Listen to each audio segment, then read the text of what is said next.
Hello, everyone, and welcome back to another episode of All Now with Alex. I'm your host, of course, Alex. Today we have a very special guest. I'm going to let him introduce himself, tell you guys a little bit about himself, and then we'll go from there. Hey, Alex, thank you for having me on. How are you today? I'm doing fine. How about yourself? Good, good. Thank you. Yeah, my name is Gane, and I was a stockbroker for many, many years, all during my career, about 34 years. And my story is one of, I hope it's inspiration. A lot of people tell me it is, and I want to share that with you today. So, Alex, again, thank you for allowing me to be on. I do have to say that I have a little bit of a head cold, and I apologize kind of up front if I have to turn around for a second, but hopefully that won't happen. But again, it's a real honor to be here, Alex. Thank you for having me. Oh, yes, sir. Yes, sir. No problem at all. No problem at all. Um, so let's get into it. Can you share? Um, can you share your background as a nationally known stockbroker and Sure. registered investment advisor, and what led to your unexpected journey into the prison system? Sure. Yeah, I actually started in the business when I was 20 years old. Back then, you didn't need an MBA and you really didn't need a college degree. This is back in 1974. So now I just dated myself. But the thing is that when I got into the business, my plan was, as I was in college at the time, was to be a criminal attorney, and that was what I was studying for. But once I entered the business, I found it fascinating. I was able to deal with clients. And I had a lot of fun. Was the type of person that enjoyed hearing stories from other people, and I was very passionate about what it was that I was offering them. And the biggest offer I always felt was having peace of mind, or giving them peace of mind that they knew that someone would watch over their accounts and do the right thing for them. I was it with a few different firms over the years. In the mid 1990s, actually the early 1990s, I had decided that I had so many clients at that point that why give them to another brokerage firm if I was going to leave. And I decided to form my own company, and I ended up having four offices on the East Coast of the United States. And I had 33 people that worked for me at the time of my situation with the government. But what happened is toward the end of my career, I was getting ready to semi-retire. We were raising money for a new company, and let me just explain that if I can.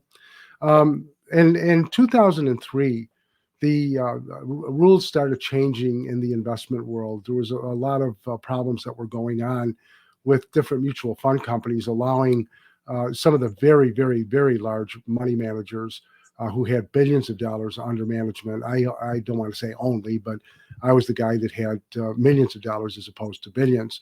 But what was happening, it was found that they were trading after hours. Now, Alex, the stock market is open now from 9:30 in the morning, and it's been like this for many years. 9:30 in the morning until 4 o'clock in the afternoon. As a registered investment advisor, as well as a stockbroker, what I did is I managed my clients' money for a fee. I was not charging them commissions. And what I did is I charged them actually 2% and per year. But I only charged them after the second year if I made them money.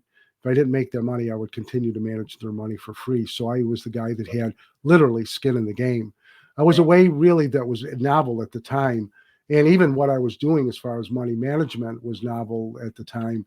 Not a lot of people in Western New York, where my main office was doing anything like that. Actually, where all of my offices were, they really were not. The folks in those vicinities had really never been exposed to someone who managed their money. And if they made money, I made money. If they didn't make money, and I shouldn't make money, and I didn't. Fortunately, I always made my clients money, even in the rough years in the early 2000s after the dot-com crash. Didn't make a lot, but it was certainly better than losing 40 and 50 and 60% that many of them had experienced. So for me, it was an opportunity to really deal with people on a one-to-one basis. And what I did is when I would watch the markets, I would make sure that my clients, or at least attempt to make sure that my clients' money was invested properly. And if the market showed weakness, I tried to take that money and put it into a money market account that would protect their capital. My whole theory then, as well it is now, because I do have a financial newsletter that I publish every week. My whole theory is to keep as much of the profits that you make as possible. Um, Unfortunately, what happens is too many people lose money when the market goes down. They give away their profit. And when the market comes back or roaring back, which we've seen over the last 2 years, you're really making up a loss. Well, with my theory has always been keep as much of the profit that you can. When we take a loss, we're looking at taking a small loss, and we would rather do that to take a loss as opposed to a large one. It's easier to make it up. But what had happened is once these rules and regulations started changing, where my business was involved in transferring money back and forth between the growth funds, as I mentioned, and the money market funds, which are cash. My average trades on a yearly basis were anywhere between 70 and 90 times a year. They're back and forth, back and forth.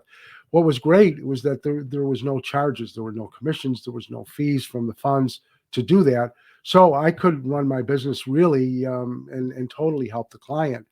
In 2005, after the government or the Security and Exchange Commission had the opportunity to really review what had been going on with some of these different funds and some of these different money managers, most of the mutual funds at that point had limited our transactions to 10 to 15 transactions a year without a fee or a penalty.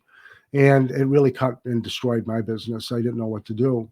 So one day I had a place up in Maine. I'm from Buffalo, but I had a place in Maine that I would go to every summer. And I was walking along the beach in August of 2005, and I happened to notice a house that had been for sale a few years prior. I had looked at, and it was for sale again.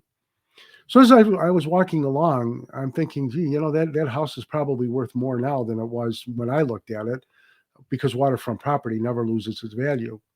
And as I continued to walk along, I thought, I wonder if there's any real estate investment trusts that I could transfer my clients' money, at least give them that option to transfer their money into, because I couldn't manage their money any longer.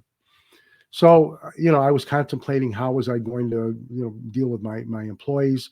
As I say, I had, a couple dozen of them, and I really didn't want to lay them off, but that looked pretty obvious at the time and very likely.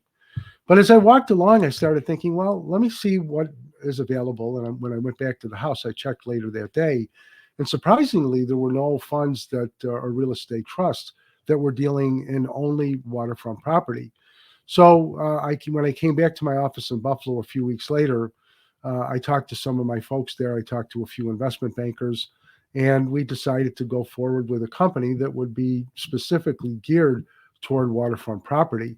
And as we were putting the company together, in order for me not to let my employees go, we decided to raise some money for our existing company for operating expenses.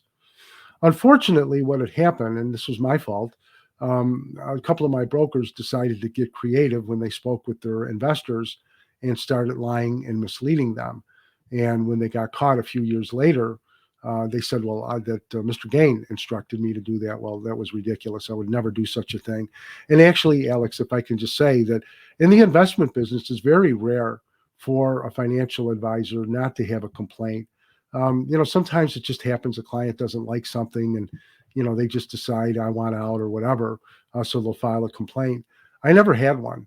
And the amazing thing is that for 30 some years, 34 years, I had a clean record. So when I would call up a client and tell them about an investment, they had a very high degree of trust in my judgment, because again, I had made them money, and really, I would say at least 90% of those clients, I had a personal relationship with.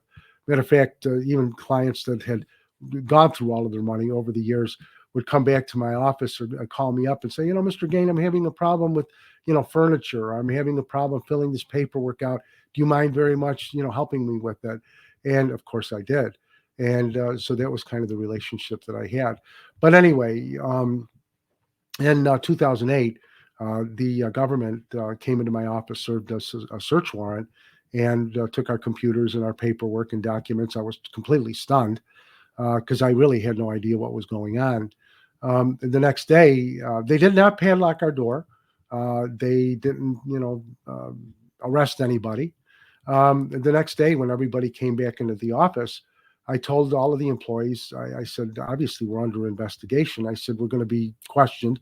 I said, whatever you do, tell the truth because we've got nothing to hide. At that point, I wasn't even aware of what they were looking for. Um, Unfortunately, I found out about a month later that there were things going on that I didn't know. But I do want to say here, Alex, that, you know, I was the captain of the ship. And when the ship runs aground, it's not the sailor that gets in trouble, it's the captain, and rightly so.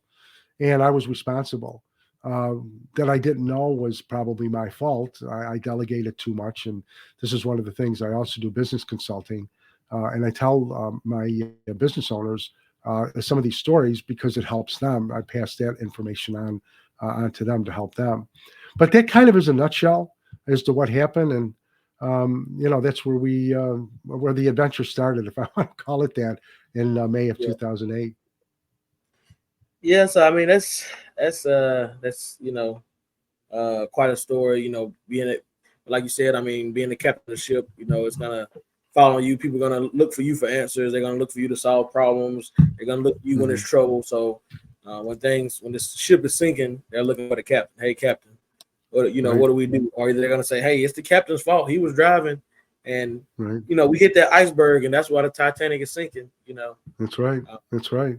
so Even yeah, though there were people in, yeah, I was going to say, even though there were people in charge on the Titanic, the captain was responsible, and that's the way it should be. Alex, if I could just say this too, when I talk to people, and of course, they find out that as the years went by, and I became a target of the U.S. Attorney's Office, which is never a good thing, by the way. When that happened, I ended up getting a couple of polygraph tests. I passed them both. One was a voice stress analysis. The other one was a wired up one, the traditional one, and I passed both of them. But the thing is that when the government came after me, and they of course they ran to the paper, or the paper ran to them to get the stories. My reputation up until that point was excellent in my community. I had a high degree of trust from a lot of the business in the business community in Buffalo, and really in the other offices as well.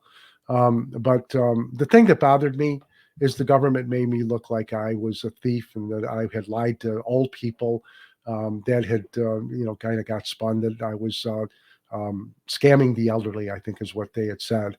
And that was just not the case. If they would have said, look, Gane, you're responsible, for what happened, guilty.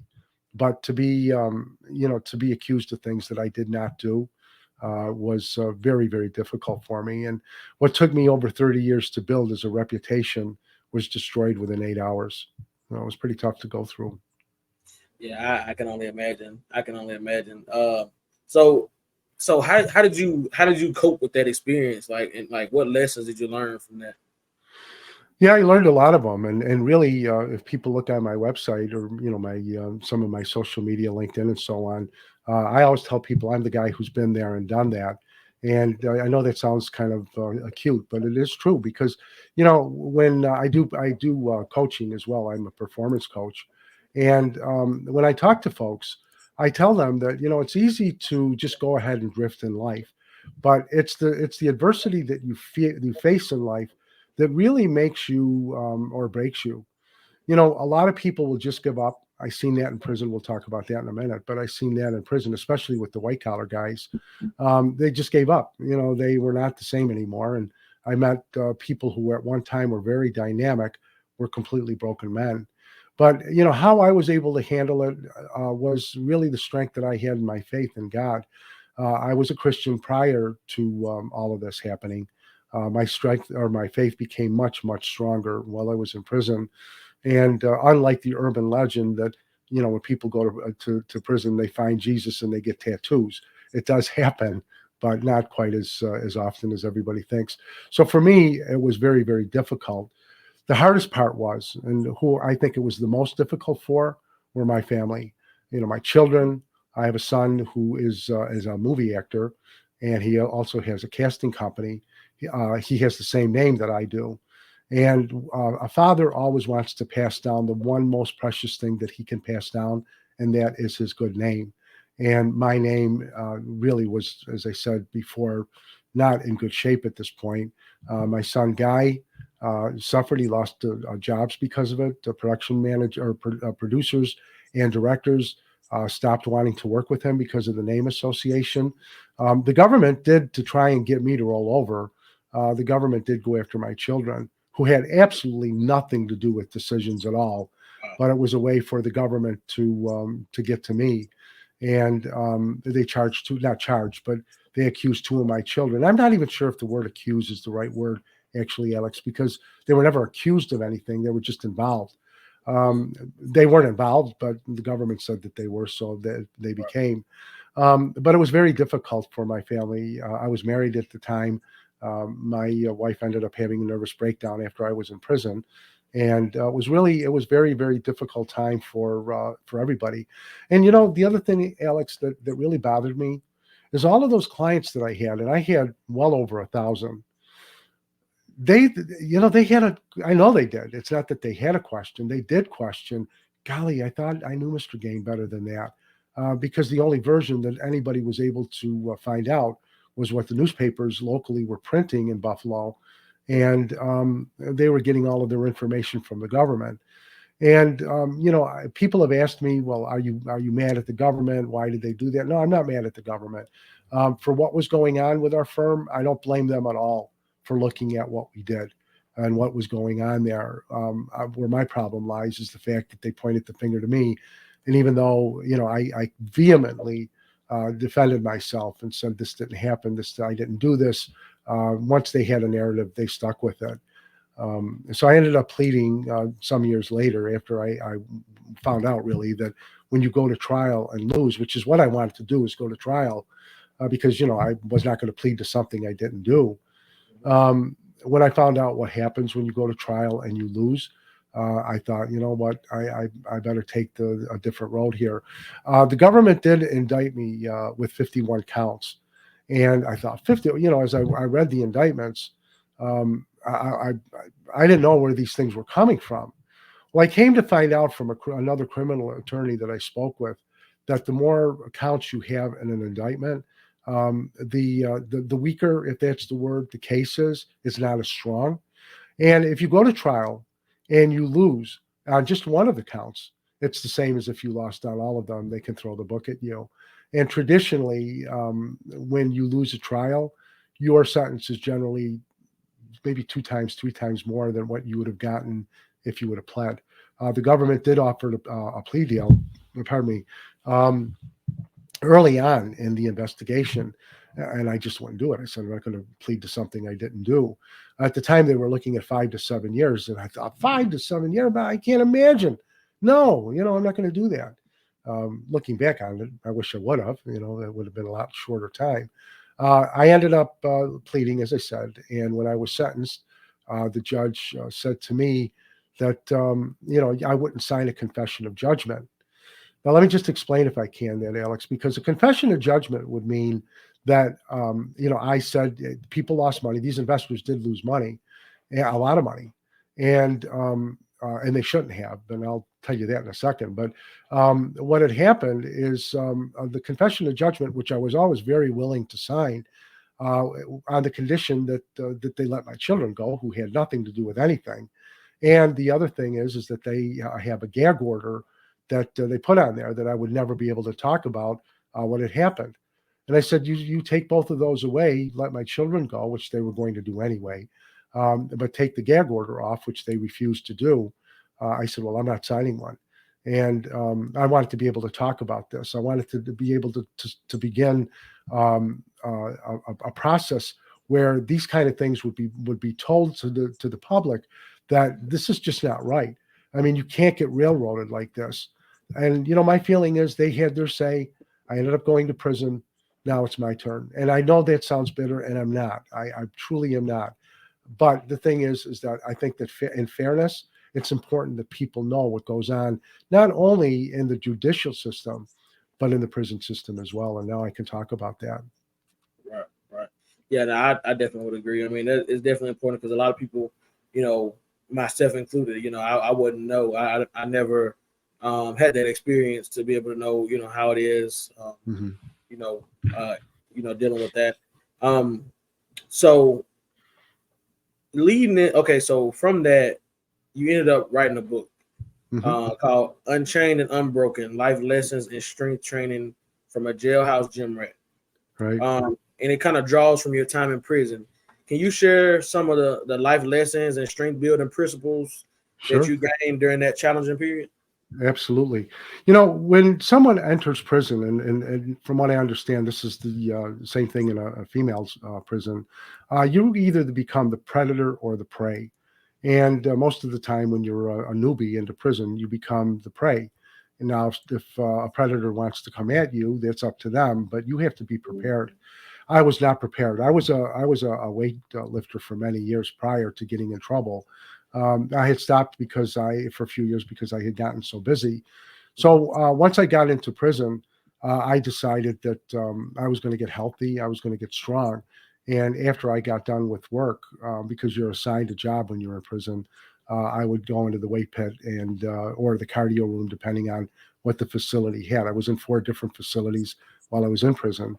But the thing is that once you go into that dungeon, you really have to defend yourself. As you can imagine, respect is extremely important in prison. It's one of the few things that men still have. They can't take that away from them. And there is a pecking order in prison. Mhm. And you better not be a wise guy. You better just, again, respect the other folk and make sure that you keep your nose clean. One of the things that I tell people is that I met more millionaires, more real estate moguls, more PhDs than I could shake a stick at. Of course, in prison, you can be anything that you want. But, guys are pretty astute. So they know the guys, especially after the first day or two, who are lying and, who are just trying to be something that they're not. But again, for me, I relied on my faith to really get me through. One of the blessings that I had, which may not sound like a blessing, but it was, is I had some guardian angels in prison, as it turned out. In the first few years that I was in prison, I was with guys that were in organized crime. And being Italian, even though my last name is Gane, it's actually my family name is Iovanishi. Once they found out, these gentlemen found out, that I was Italian. They found out that I was not there on a sex offense. I had them watching my back. I didn't know that. It was kind of a surprise to me a few months later that I found out that the word had gone out that I was to be left alone. But it was kind of a nice surprise to have. But you get mixed up sometimes with people who do disrespect you, and you have to defend yourself. I would tell people, especially the white collar people who, probably had never had a physical problem in their whole life, that if somebody comes at you in whatever way you think coming at you means, you have to defend yourself. You have to, even if you're going to get beat up. Alex, it's so important that you defend yourself, because if you don't and you back down, you will be a victim for the rest of the time that you're in prison, and that is not what you want to be as a victim in prison. So it was a place that um, I don't want to say it was kill or be killed. It wasn't quite that bad, but it would come close. The biggest problems would be in the TV room. At least that was my experience, because there would be guys that would sit in someone else's seat. There would be guys that would want to change a channel. Those are things that you don't do. Prison seats are kind of handed down the longer you've been in prison. And if you have respect from the other inmates, if you have credibility with the other inmates, you'll have a seat there where you want. But it does take time to build all of that up. Um, if I could share a story, I've mentioned this to a few people, but if I could share a story that had happened, um, a couple of days after I had gotten into prison, I was calling up my wife, and it was 11 o'clock at night. And let me do say here that the telephones, at least in the federal system, are open from 6 in the morning until 11:30 at night. Now, when you're done with a phone call, which can last anywhere from 10 to 15 minutes, usually is the limit. Once you're done with that call, you cannot make another call until an hour later. Well, this one particular night, of course, I'm brand new, and I noticed next to me a phone is hanging off the receiver. So I picked it up and, as a gentleman, and, hung it up. Unfortunately, what happened is a guy came over and, he was not too happy. He wanted to know, and I can let the listeners and the viewers kind of decide what he would say to me, but he wanted to know who hung up that phone. And I said, I did. Well, he was going out of his mind. What had happened, I came to find out, is that a lot of guys will just put the phone down, run back to their cell or their cube, and get paper and a pen if they need to, and come rushing back. Unfortunately, with me hanging up on this guy, remember they can't call again for another hour, and the phones are closed off at 11:30. So now this poor guy cannot talk to who he needs to talk to until the next day, and he was not happy. I really was scared. Again, all the prison stories that we all hear, and I thought, I'm dead. I'm dead. So I went back to my cubicle, and I thought, I don't know what I'm going to do. But at this point, it was about quarter after 11. It was a Saturday night, and I went into the TV room where he was, and I walked in because I at least wanted to talk to him. And there was about 60 or 70 guys in the TV room. And now I'm not only apologizing to this guy, but I'm doing this in front of everybody. And it really is a testament to how God had my back, how this worked out. This guy was still livid, full head of steam, and basically told me what he thought of me and what I should do. And again, I go back and I'm really scared something's going to happen during the night. The next morning, Sunday morning, he came to my cube, and I thought, oh. He said, look, I'm really sorry. He says, you're brand new, and I shouldn't have done that to you. And he shook my hand. And I thought, wow, thank you, Lord. Well, then a couple of days later, I went back into the TV room, and I seen this young man sitting there. And I said, do you mind very much if I sit here next to you? He said, no, no, it's fine. He said, you're Gino, right? I said, yeah, that was my name in prison, my nickname. And he said, you have a lot of respect in here. I said, what do you mean? I just got here. He said, the other night when you came in, he said, and you apologized to Midnight, was this guy's nickname. He said, all of us jumped on him after you left. And we told him, here's a brand new guy that knows nothing more than what had happened. And he came in and apologized in front of all of us. He said, and you disrespected that man terribly. That was the reason that this gentleman came the next day. And, we didn't become best of friends, but we certainly, would say hello and we're fine with one another. Um, and it just goes to show that if you man up, which is very, very important in prison, and I talk about that in Unchained, to man up. And I talk about in the book about getting healthy, how to go about doing that. Once I started working out again, I put into practice everything that I had taught other people how to weightlift. And I decided that I would write a book that would talk about diet, would talk about supplements, would talk about weightlifting for the person who is absolutely brand new, has never lifted a weight, all the way up to a person who is well trained and knows what to do, and with different exercises and different supplements to take, and so on, how to watch your diet, how important protein is to the diet, and so on. But I also spoke about some of the things that went on in prison. Nothing bad. There was no blood and guts that I put in there, although certainly, as you can imagine, that was pretty common. But I didn't want to talk about that kind of stuff. But I really wanted to share how it affected my family, and really what it did to me as far as the type of person I ended up becoming. Prior, Alex, to me going to prison, I was a pretty big guy back in the day. Even though I had been weightlifting for years, I let myself go, and I gained a lot of weight. I was almost 300 pounds back then. And if you were to look at a picture of me then, as opposed to who I look like now, even my family didn't recognize me. And I'm not kidding. I just showed somebody the other day a picture from before, and I asked them, I said, "Who? Do you know who that is?" And they looked at it, and they knew me very well. So, who is that? I said, it's me. They couldn't believe it. But anyway, the thing is that with that book, it was more about me and about prison and how to get healthy. The other book that I wrote, because I did write 2 books in prison. The other book that I wrote is called Chrysalis: Awakening to God's Path, Protection, and Power in Your Life. And that particular book is not about me. This was an inspired book. When I say inspired, I honestly did not write the majority of that book. That was things that I want to say were put on my heart to write. And when I looked back as I was done writing, especially after a few days, I would think, wow, this looks really good. I should do some of these things. But, really that those were the things that I tried to do to pass the time. And in the meantime, worked on who I was as a person. Right, right. Okay.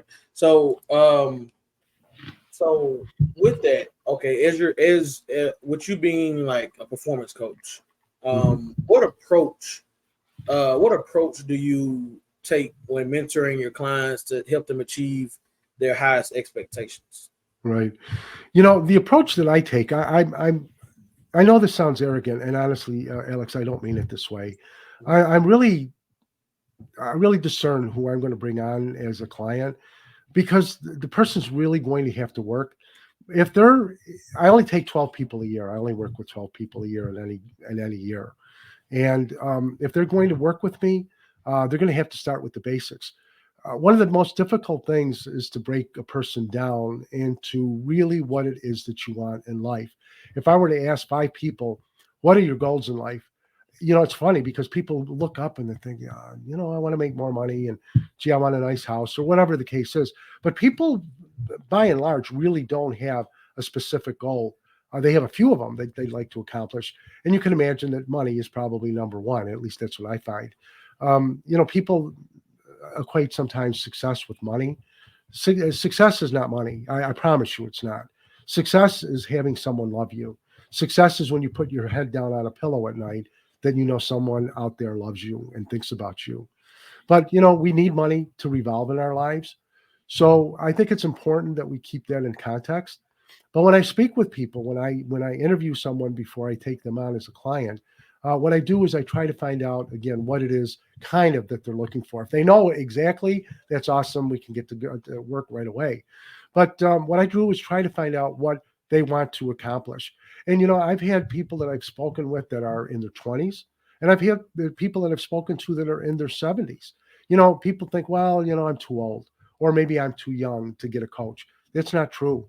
The only time you should stop learning and really striving is when we close our eyes for the last time. And so when I talk with people, I try to build, not try, I build a strong foundation for them. I help them to do that on their own. I help them to discover what it is inside of them that makes them who they are and build on that success. Because every person that I've ever spoken with, whether it's been in prison, whether it's been as a coach or a client, it doesn't matter. They are already successful. They just have to find it within themselves to let that successful, sweet, loving person come out. And that's what really I try to do with them.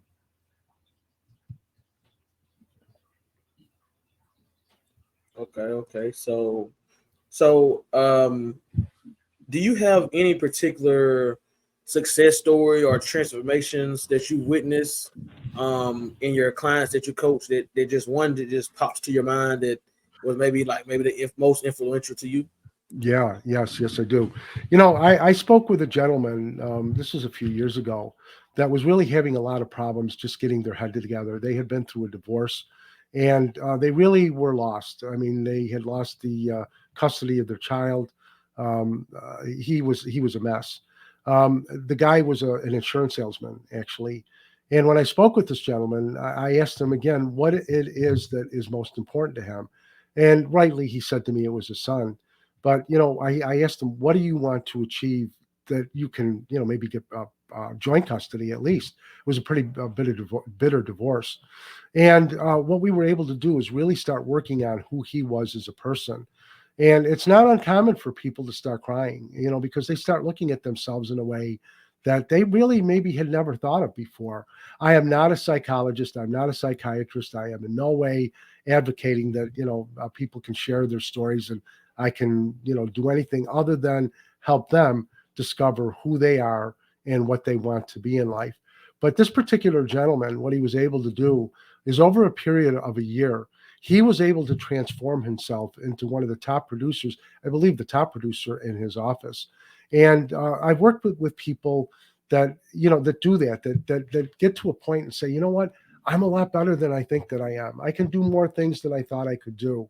Um, I think one of the most important lessons that I try to teach is one that I had to learn, and I learned it in prison. And that is don't seek the approval of other people. As a broker, for all of the years that I was the type of person that needed a lot of love. I was called an approval addict, I think is a name that people use. And I remember when I was in prison, and I realized that I was embarrassed. I was totally embarrassed to myself. I mean, I didn't even want to admit that to myself.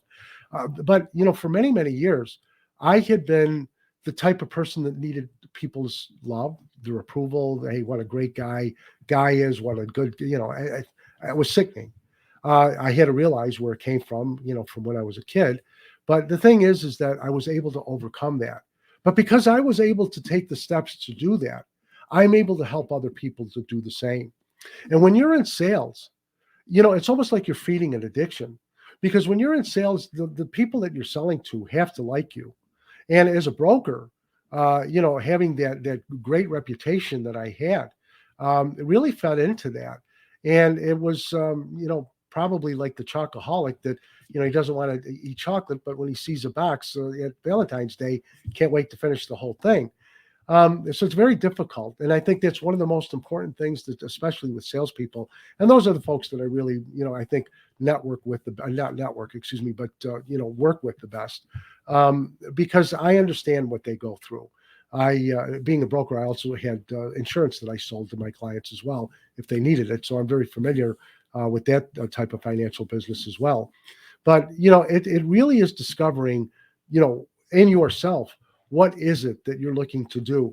But this particular individual went to be, as I say, the top salesman in his company. And I was so proud of him that he was able to do that. Because if he would have looked at, I should have videotaped it actually, from the time that he started with me until the time that, we said goodbye, and we still keep in touch. But it was just an amazing transformation. And that really does happen with most of the folks that I talk to. I do lose a few, as the year goes through, because it's pretty tough stuff. Again, I'm there for the red meat, and I make them know that they're there for the red meat. If they're not willing to make that commitment to themselves, and I'm not talking about excluding your family or taking time away from what you like to do, or taking time away from your family, that's not success. When you talk to people and say, well, why are you working so hard? Well, it's to help my family. Well, if you're never around, and your kids are playing baseball and you're never at a game, let alone a practice, what are you doing for your family? They want you there. Of course, they want to be comfortable financially, and that's really what I'm able to impart when I talk with people, as to how to do both, how to have that balance, which we all need to have in our lives. So, but this particular individual, I was so proud to see what he had done, because he really made the full commitment that I am going to work on myself. And you know what? When a person, Alex, is totally committed, when they can have tears in their eyes and say, I have to do something. I'm not equating, anyone to an alcoholic, but, an alcoholic will do that. They'll say, I can't do this anymore. Or a drug addict, I can't do this anymore. I have to change. When you have that kind of commitment, and with me as a coach, they're coaching you, as if you can think of an athletic coach that's always helping you and encouraging you to make you strive more than what you think you could do. That's really what I try to do with my clients. Okay. Yeah. I mean, that's all you really can do. It has to be a like you said, you have to get them to buy in, get them to want to commit to the change before the change Right, can actually happen. right, Uh, right. so With I'm sorry, Alex. Go ahead. What were you no, going to no, say? go ahead. No, I was going to say, with my book, Chrysalis, it's the full title, as you mentioned before, It's Chrysalis: Awakening to God's Path, Protection, and Power in Your Life. I think that that particular book really, I think a lot of people have problems. Not, I think, it's been my experience, especially with clients, that, that somewhere in the back of our minds, we think it's honorable not to have any money. Especially, people of the Christian faith will say, well, in the Bible, it says that it's easier for a camel to go through the eye of a needle than a rich man to go to heaven, or money is the root of all evil. Well, if you take that out of context, by the way, money, it's not said that money is the root of evil. It's the love of money. Because if we remember the 10 commandments, don't have an idol before me, is one of the commandments. And I think people have a skewered way of looking at money, and sometimes people feel guilty about getting it. And I have really found in working with people, that's a pretty tough one to overcome because it's generally what they've been brought up with, especially if they're from a more traditional family that basically espoused that in their church. That poverty is akin to godliness or something. That's not true. God gives us choices, Alex, and it was my experience. And this is kind of funny because, well, let me say this before I say that. Um, Nobody wanted to be out of prison more than I did. I mean, I'm sure a lot of people felt as much as I did to Mhm. be out of there, but nobody felt more. And I kept praying, Lord, why are, please get me out of here, let my appeal work, and so on and so forth. Why isn't that happening? And God gives us a choice.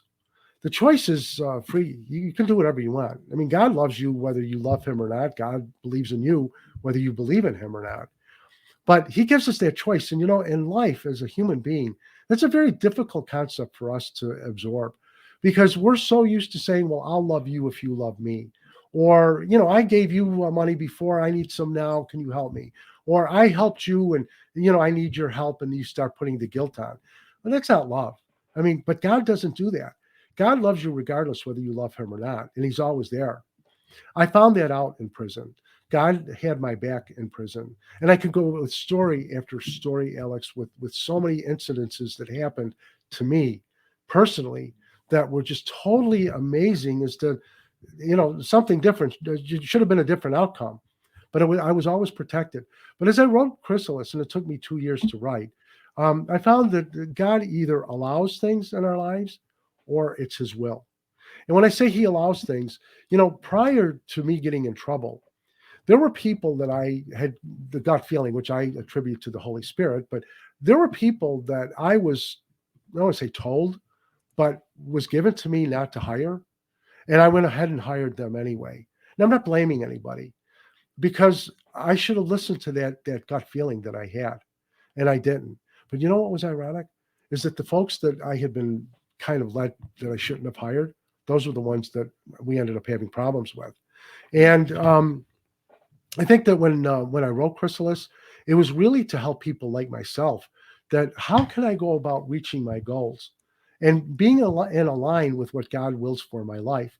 And many people say to me, well, how can you tell when you hear that still small voice that that's God's voice or if it's Satan's voice or, whatever. Of course, there's a lot of people that are not believers. But how do you know that you're getting the right message, if that's the word I want to use? There's only one way to know that. And I think that one way that you're able to wisely discern that, and that is through prayer. And I'm not saying that get on your hands and knees all the time and start weeping and crying and begging and pleading because you're not going to get anywhere with that. And there's a reason you're not going to get anywhere with that. Because in order for God to work in your life, you have to do your part. And your part is believing that He can do that. Jesus over and over and over in the Bible talks about having faith, talks about belief, talks about not doubting. I use the example, there's a lot of examples that I use, but, when a leper went to Jesus and said, Lord, please heal me, what do you think would have happened if Jesus would have said, we're really not having a lot of good luck right now in healing lepers? What do you think that leper would have been healed? No. And why? Because the doubt would have been there. Well, I didn't think it could be done anyway. But there are just so many examples that I've used in the Bible, using Jesus's own words right from the Bible. And people say, well, He was God; He could do anything that He wanted. Well, that's not really true. I mean, yes, He could do what He wanted, but there's a story in Luke that when Jesus went back to Nazareth, that he walked out of town after a few days, shaking his head that he couldn't. It says it in the Bible. He was only able to help a few people. And you really wonder, well, wait a minute, this is the Son of God. He could do whatever he wanted.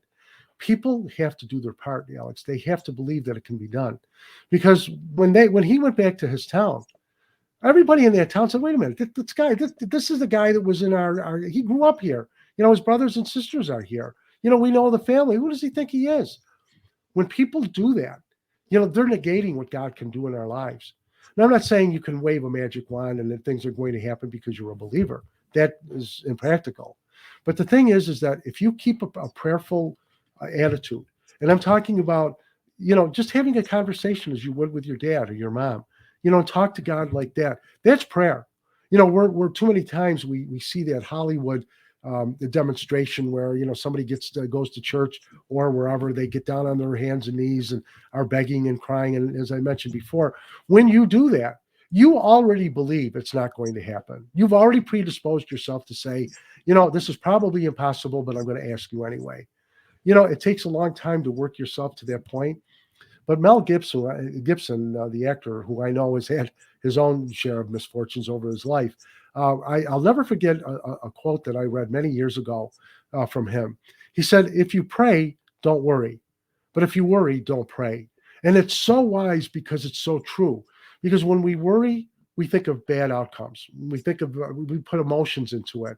And Alex, when the government came in, I kept thinking, when they find out the truth, I'm going to be fine, and the truth will set me free, and all of these things. But I was scared out of my mind, and I was so scared that I kept picturing myself being in prison, even though I knew that I hadn't done what I was accused of. I mean, being an idiot, yes, if that was a crime, I was guilty. But the thing is that I kept picturing going to prison. I had a place. I was living in Niagara Falls at that time, actually on the Niagara River, and I was out on my dock. And I remember this was Labor Day weekend of 2008. It was a beautiful weekend, and I was sitting out there and thinking, oh, please, Lord, don't let anything happen to me, and but I'm going to be okay. But what if? But what if? One of those things we always do. But what I kept doing, Alex, is I kept picturing myself going to prison. And the more I pictured it, the more fearful I was. And when you put fear into the equation, you become emotional. And emotions and feelings are what makes things in your life come about. When people say, well, that really doesn't work. Well, you know what? Think about this. Why is it that the things that we don't want always show up in our lives? And the things that we want rarely show up in our life? Because most of us put more energy and thought and visualization into what we don't want, and we picture what it's going to be, what life is going to be like when we don't have what it is that we're looking for, because we put that emotion there. We picture it, and we picture it constantly. But keep your eye on the ball. And if there was one message that I could leave tonight with folks, is that know that God is going to do what is best in your life if you turn your life to Him.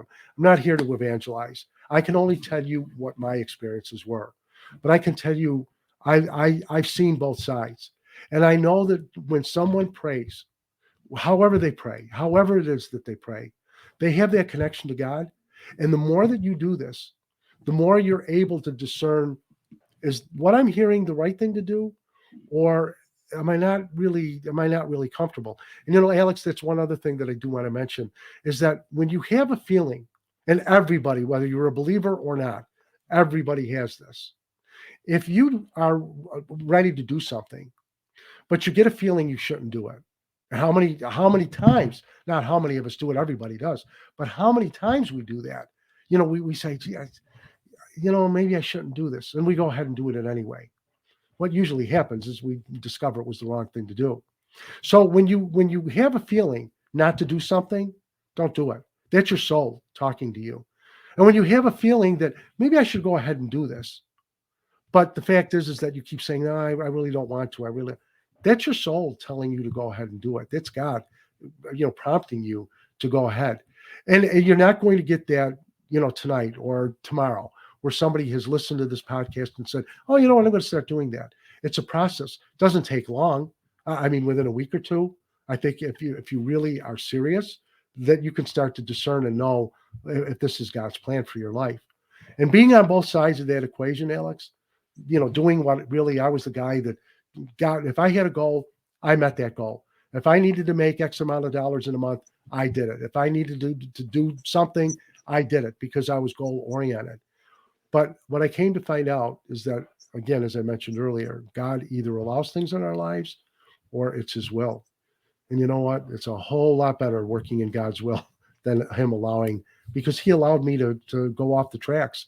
But He also used me to be able to spread this kind of message and let people know that you can do anything. You can do anything as long as it's aligned with God's will.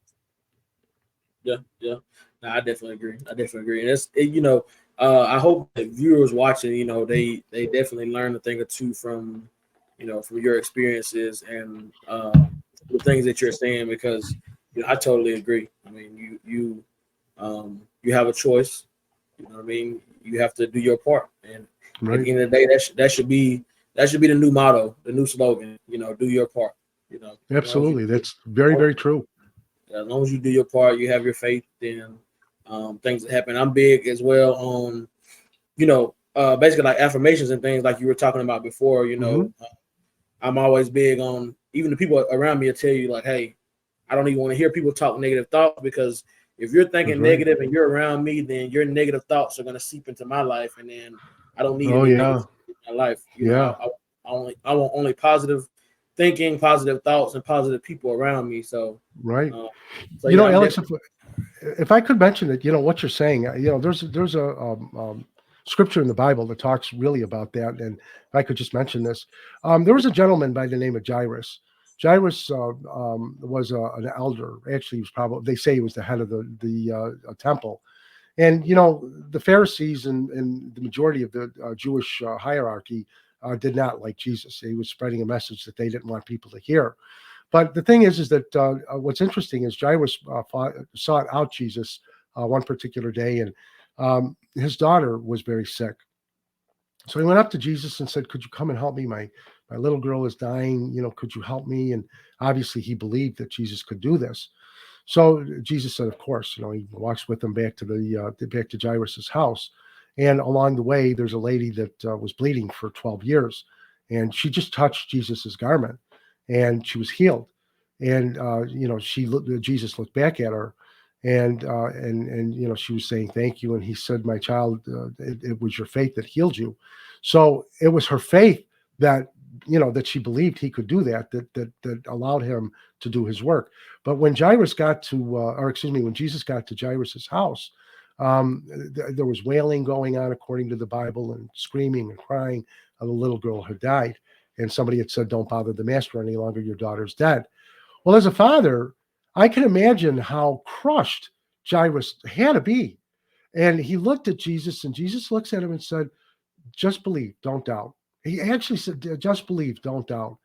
So he goes into the house. But, interestingly, as you just mentioned a minute ago about being around negative people, interestingly, Jesus only brings 3 people with him.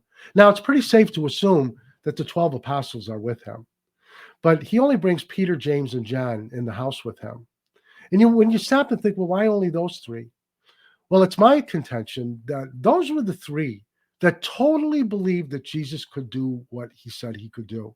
The other ones still had a little bit, well, even though they had seen miracles and so on, they still weren't, they weren't at 100%. So Jesus goes to the little girl's room, and we know from the story that he says the words Talitha Kumi, which is arise, little girl, and she lives.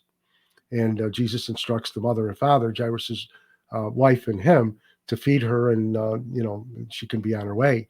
But the thing is, when we associate with negative people, and God knows I have in my life, oh, you can't do that. No, you can't. Yeah, who do you think you are? I mean, we all are with people like that. If you can, disassociate yourself from those type of people, because they will do nothing to help you in your life. I promise you, this is the same person that says you can't do that, it's impossible. Again, who do you think you are? You don't need that kind of negativity in your life. Be careful what you read. Be careful what you watch. Be careful, where you go, because negativity, and by the way, negativity is a very natural thing. And I write about this in Chrysalis.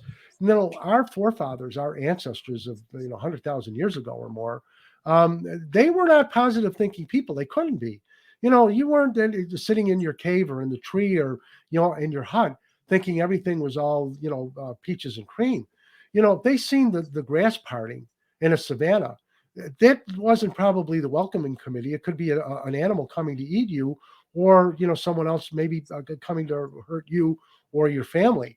So there's example after example where our minds, our brains are wired to think negative.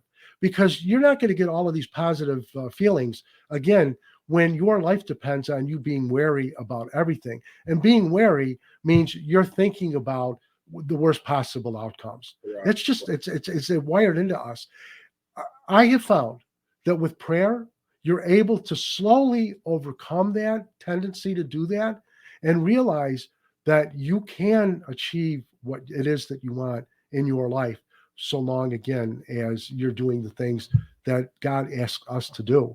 God doesn't ask us to hang around with negative people. And if you have somebody like that, and again, I talk about this in the book, if you have friends, and it's very difficult. I have friends, had friends that were like that. I want to say they were nice people. They were just very negative. I can't. At my stage in life, I can't allow that anymore. And look, I'm not going to say that if it gets too hot, somebody doesn't say, "Oh my God, it's too humid. I can't stand it."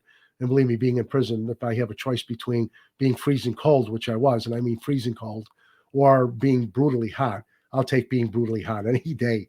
But the thing is that there's going to be little complaints from here, here and there. But when you're with somebody that's constantly complaining, always looking at the negative side of life, keep your distance because they're hurting you. They are hurting you in more ways than you can possibly know. Yep, that's right. I agree. So is there any maybe last message or anything that you want to leave with the listeners before we get ready to get out of here? Yeah, a few things. First of all, again, I want to thank you for having me on tonight. One of the as a registered investment advisor, although I'm not a broker anymore, I do a weekly market update, and I allow people many times to just go on there for free. It is a paid subscription. It's $200 a year, but I really did that for the folks that don't have a financial advisor. They have a 401k. Maybe at their place of employment, they have no idea what to do. I give you ideas on a weekly basis as to what to do, and in plain, easy English, explain what's going on with the markets and the economy. The other thing I do want to say is that along with that, now let me back up. Along with that, I did write a book, and I published that one last year. My third book. It's called Managed Money: An Avenue to Wealth. It's available on Amazon. And what I tell people when I do a podcast, for the first 10 listeners or viewers, if you'd like to get a copy of that book for free, you can email me and I will email you the book. It's guy@ganewisdom.com. That's guy@GANE wisdom.com. And there's no strings or anything like that. I'll just send you the book. But again, the final thought I would say is believe in yourself, believe in God. Know that God has your back no matter what. And be careful who you hang with. Be careful how you think. And just realize that with God, all things are possible. Yes, sir. I would definitely agree with that. I definitely appreciate you taking your time out of your busy day. I know you have a lot of things going on. I appreciate you taking out the time. Well, I appreciate you having me on. I really do. Oh, yes, sir. Yes, sir. Yes, sir. I definitely appreciate it. I know the listeners definitely appreciate it to, hear your story and and then eventually purchase your book and learn more about you and so on and so forth. So we'll have all that down in the description, links to your website and things, so that way Great. they can go purchase your book, follow you on social media, and so on and so forth. So right. The other two books I just want to mention, Unchained and Unbroken: Life Lessons and Strength Training from a Jailhouse Gym Rat. That's available on Amazon, as well as Chrysalis being available on Amazon. But if if somebody would just like to write to me, I'll Chrysalis is $24.95, and Unchained and Unbroken is $19.95. And if you'd like to order that, they can email me as well, and I'll send them the book. Either way, whatever's easier for them. Okay, perfect. So everyone, thanks for watching. You guys have just watched another episode of All in All with Alex, and we'll see you guys on the next episode. Peace. Thank you. God bless you all.